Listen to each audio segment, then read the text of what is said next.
Kita ke sorotan lain, Saudara. Bupati Pati yang juga mantan anggota Komisi 5 DPR RI, Sudewo, diduga tidak hanya bermain di satu proyek dalam dugaan penerimaan suap proyek jalur kereta api yang dikerjakan Direktur Jenderal Perkeretaapian atau DJKA Kementerian Perhubungan. Komisi Pemberantasan Korupsi mendalami peran Bupati Pati Sudewo dalam dugaan penerimaan suap proyek jalur kereta api DJKA Kemenhub. Sebelumnya dalam persidangan di Tipikor Semarang, nama Sudewo yang masuk dalam BAP dan hadir sebagai saksi kala itu disebut menerima komitmen fee senilai 720 juta rupiah pada paket pekerjaan pembangunan jalur ganda kereta api antara Solo Balapan, Kadipiro, Kalioso, KM 96 plus 400 sampai dengan KM 104 plus 900. Deputi Penindakan dan Eksekusi KPK Asep Guntur bilang keterlibatan Sudewo pun didalami dengan menelusuri seluruh proyek lantaran diduga Sudewo menerima suap bukan hanya dari satu paket pengerjaan saja. Asep menyebut Sudewo akan dijadwalkan untuk dipanggil ke KPK ketika penyidik telah mengumpulkan benang merah maupun bukti dari keseluruhan proyek untuk bisa menangani kasus bersamaan. Yang bersangkutan itu tidak hanya di proyek yang itu. Jadi di hampir seluruh proyek itu ada perannya, sehingga kami harus menunggu penanganan perkara di yang lainnya, sehingga untuk dia bisa nanti sekaligus gitu ya, sekaligus untuk penanganannya. Jadi tidak hanya nanti satu misalkan di Solo Balapan Kadipiro, nanti satu Tegal Solo seperti itu enggak seperti itu gitu. Jadi ya kalau itu orang-orang yang berbeda saja. Kalau orangnya sama, itu akan disatukan untuk penanganan perkaranya. Panitia Khusus Hak Angket Pemakzulan Bupati Pati langsung bergerak cepat menggelar rapat, Saudara. Pansus meneliti dan menginventarisasi poin-poin dugaan pelanggaran administratif Bupati bersama sejumlah ahli tata negara dan akademisi. Pansus mengumpulkan 22 tuntutan pendemo yang dirangkum menjadi 12 poin. Poin-poin itu berupa dugaan pelanggaran yang dilakukan Bupati Pati dan akan dipelajari Pansus.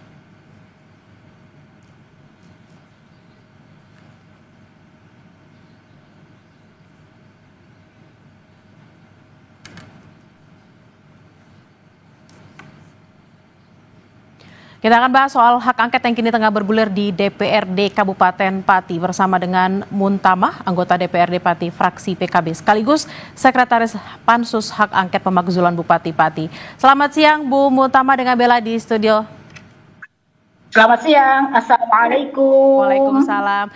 Bu, kemarin Pansus Hak Angket memeriksa sejumlah ahli, ada ahli tata negara dan juga akademisi. Apa saja hasil pembahasannya, Bu? Bersama dengan tim ahli, kami tidak memeriksa, tetapi kami minta untuk didampingi agar kami dibantu berkaitan dengan masalah-masalah yang berkaitan dengan hukum.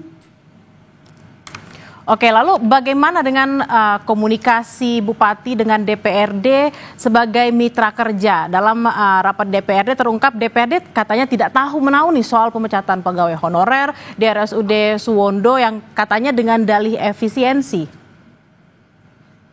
Iya, sepengetahuan saya DPRD tidak diajak bicara soal itu.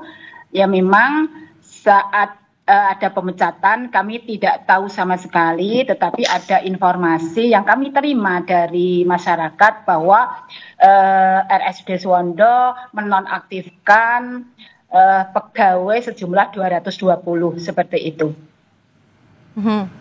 Bu Muntamah, tadi di informasi sebelum kita berdialog ini ada info bahwa ada 12 poin yang didapatkan dari hasil pemeriksaan kemarin dengan para akademisi dan juga ahli tata negara. Poin-poin apa saja yang saat ini akan didalami oleh panitia hak angket?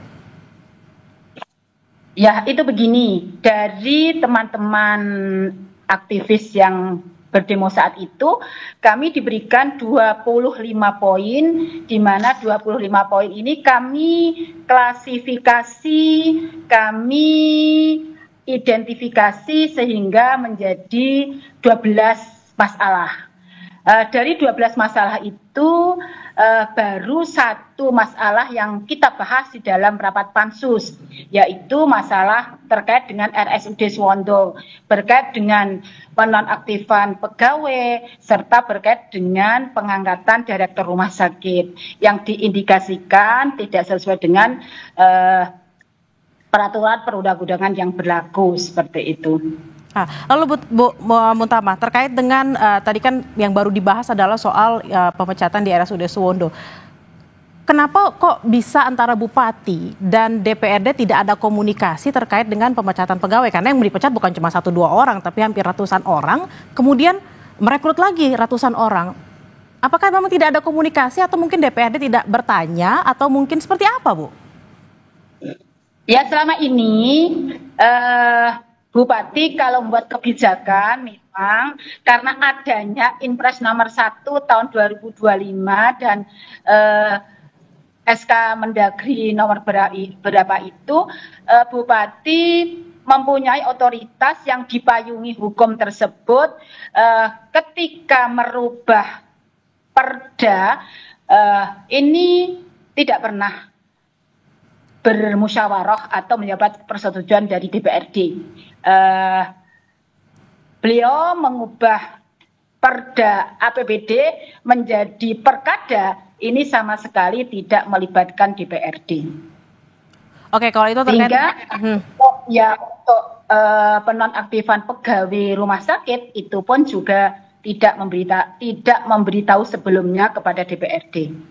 Oke, kalau itu terkait dengan pemecatan di RSUD, lalu dengan yang kemarin soal tarif PBB yang naiknya 250%, naiknya nggak tanggung-tanggung nih, bukan cuma sekian 1-2%, tapi 250%. Apakah memang tidak ada komunikasi, baik itu Bupati berkomunikasi dengan DPRD atau mungkin DPRD dapat info nih dari masyarakat di sana gitu, kayaknya mau ada kenaikan pajak PBB 250%, apa memang tidak ada informasi itu, Bu? Tidak ada informasi secara formal dalam arti pemberitahuan sebelumnya kepada DPRD, sehingga DPRD ini tahunya dari masyarakat bahwa masyarakat keberatan dengan kebijakan Bupati yang menaikkan pajak PBB itu sampai dengan 250%.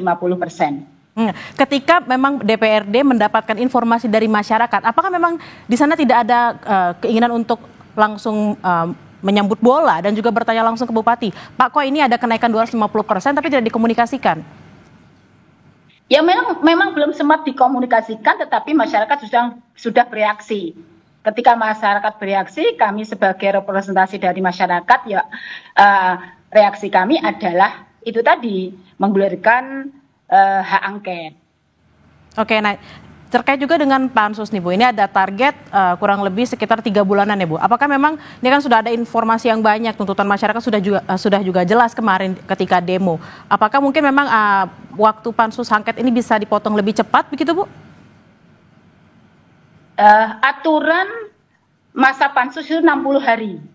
Kami sudah berupaya mempercepat sehingga kami maraton rapat 2 hari, tanggal 13 dan tanggal 14, kami rapat sampai malam hari. Tanggal 14 sampai hampir maghrib kami rapat. Sehingga insya Allah untuk waktu itu bisa kami percepat dengan kami selalu maraton rapatnya. Tidak hanya pagi, siang, sore, tetapi bahkan kami kalau nanti memang harus dilaksanakan malam hari, kami siap untuk melaksanakan malam hari. Baik. Terakhir, Ibu, kapan Pansus akan memanggil Bupati? Saat ini yang dipanggil baru pihak terkait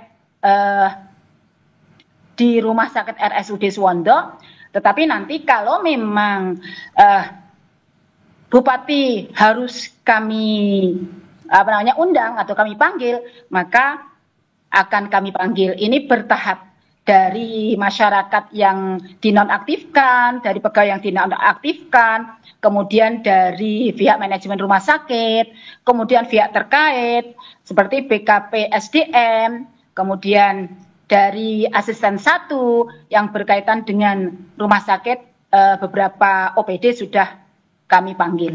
Tapi Bupati pasti akan dipanggil ya, Bu? Nanti kalau memang dibutuhkan, maka kami akan memanggil Bupati. Baik, terima kasih atas waktunya Ibu Muntama, anggota DPRD Pati, fraksi PKB. Selamat bertugas kembali, Ibu.